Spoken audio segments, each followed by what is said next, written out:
হয় এক এক দুই হবে, আর না হলে হচ্ছে পুনরায় আবার 3-1 হবে। আজ 3-0-তে এই তিনটার ভিতরে যেটা লেগে যাবে সেটাই। কিন্তু আজকের ম্যাচে আপনার ভিনি এবং আদার্স যারা পারফরমেন্স দিচ্ছে, ওরা একটা জিনিস প্রমাণ করে দিচ্ছে, সেটা হচ্ছে উইদাউট নেইমার আমরা 90 না 100 মিনিট আমাদের পারফরমেন্সের কোনো কমতি নেই। বুঝি নাই আবার বলো।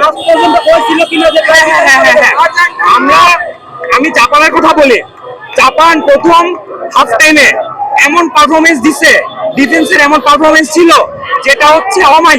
আমি জাপানকে বলবো খুব ভালো গেছে, কিন্তু জাপানের যিনি কোচ তিনি তো হচ্ছে ডেথ নোট লেগে, এটা দেখছেন তো আপনারা যারা সাংবাদিকরা আছেন, উনি যে ডেথ নোট লেগে দেখছেন।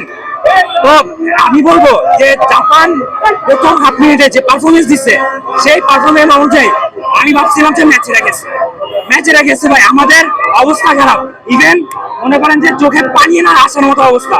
কিন্তু পরের হাফ টাইমে যেভাবে হচ্ছে ব্রাজিল আবার কামব্যাক করছে, সেইটা আর বলার মতো না। প্রথম হাফ টাইমে জাপান হচ্ছে আপনার ব্রাজিল বল পায় নাই, সত্যি কথা যেটা। দ্বিতীয় হাফ টাইমে জাপান কোথায় জাপান তো বলই পায় নাই।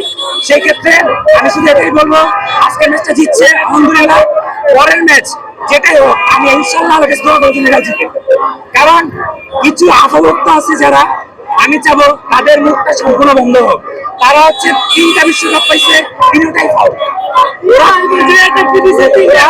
ওরা একটা কথা বলে যায়, 2022 ওয়ার্ল্ড কাপে আপনার ফ্রান্স এমবাপ্পে যে পারফরমেন্স দিচ্ছে, ওরা কখন এটা স্বীকার করে না যে এমবাপ্পে ওরা এমবাপ্পে ওদের কান্নায় দিচ্ছে, ওরা স্বীকার করে না। এই স্বীকারোক্তি করতে হবে, ওদের এটা দেখতে হবে যে আমরা নেমে চলে যেতে পারি। ব্রাজিলের সাথে যদি ফ্রান্সের দেখা হয়, আমরা কত বিশ্বকাপের মতো তাহলে হচ্ছে ওই যে বলে না যে গলায় পাড়া দেওয়ার মতো খেলা, গলায় পাড়া দেওয়ার। নেইমার ছাড়া এত ভালো খেলছে, নেইমার ছাড়া মধ্যে বলতে দিয়েছি, তাহলে এই বছর আমাদের টিমটা কি হাত টিম ওই জাপান